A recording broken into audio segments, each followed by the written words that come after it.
I'd like to share with you something that helped me a long time ago when I was in my woodshedding days of practicing. What I did was just practiced all sorts of things in one key every day. So every day you do a different key, and the cycle would last 12 days. Get a list of things you're going to work on. I'll cover a few of those things in a second. Today we're going to start in the key of C. This particular key has no sharps or flats. So we look at that and we think, okay, key of C major, what's the relative minor key? Relative minor key is A minor. So we understand this. We're getting in tune with who this key is, what this key is, and what it's all about. That kind of thing. Every major key has a relative minor, meaning it's a relative of that major key because it shares the same key signature. Figuring out the relative minor is just count 3 semitones down. So we're in the key of C. So C, count down chromatically semitones. B, B flat, A, right? B, B flat, A. Everything comes from the major scale. All the notes in the melody, all the chord progressions of that song, it all is derived from the major scale. A good way to start it is by playing Joy to the World.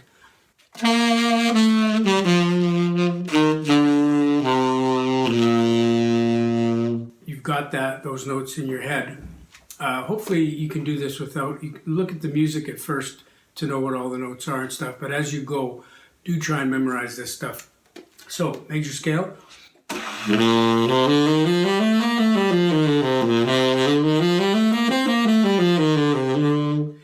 Use this as a way to practice your major scales. You start on the C, up to the C, back down, then hit the D, same notes up to the octave D and then down. Then the E, up to the E and then down. F. So you're doing the major scale, starting and ending on every note of that major scale.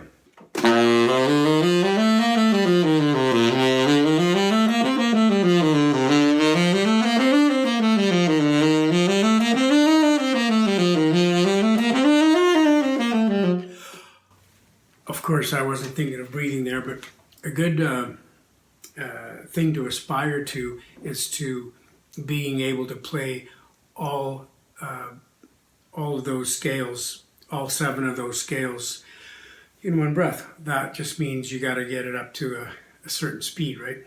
That's number 1. Number 2 is the chords.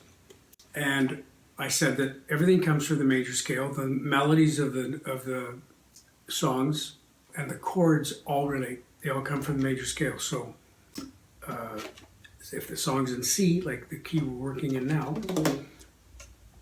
the first chord is a C major, and we can know what the notes in that chord are by playing the 1, the 3, and the 5. The 1 is the C, 2, 3 is the E, 5 is the G.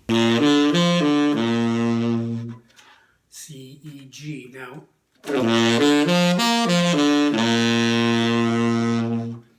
I just made the exercise a little more interesting by playing the C, E, G, octave C, and then back down. And continuing on with this exercise, you would then do that same pattern starting on the 3rd of the chord, which is the E. And then, in other words, the 2nd note of the chord. So go from this to this. And then the 5th note. And then the octave.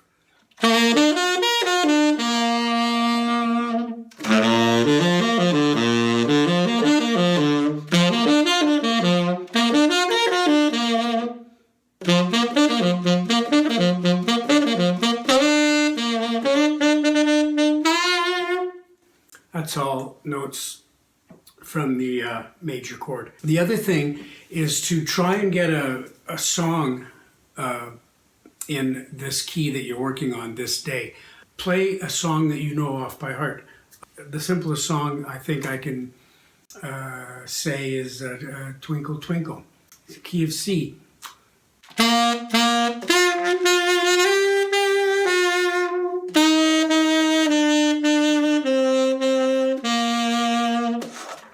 Focus in on the notes of the scale you're playing and what those notes are in numbers. The G is the 5, so 1, 5.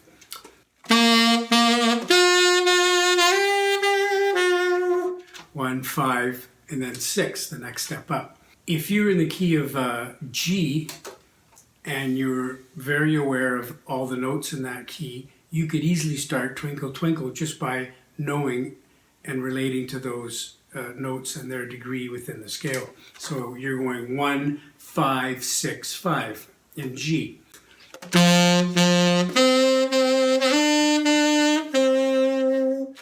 This makes it easy and quick for you to transpose really any song in any key. I suggest everybody start on the C day one and get your routine down, get confident. I would recommend playing in the circle of fourths or fifths.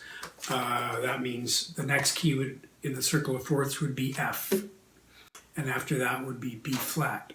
Each time you go to that next key, there's just one more flat. Same goes for the circle of fifths. So if you start on C, a fifth higher would be the G, which has one sharp. If you go 5 up from the G to the D, it has 2 sharps. So each day just get into the one key and practice everything you can in that one key. This is a good way to do it. It worked for me and I know it'll work for you, so give it a try. 12 days, 12 keys. Good luck.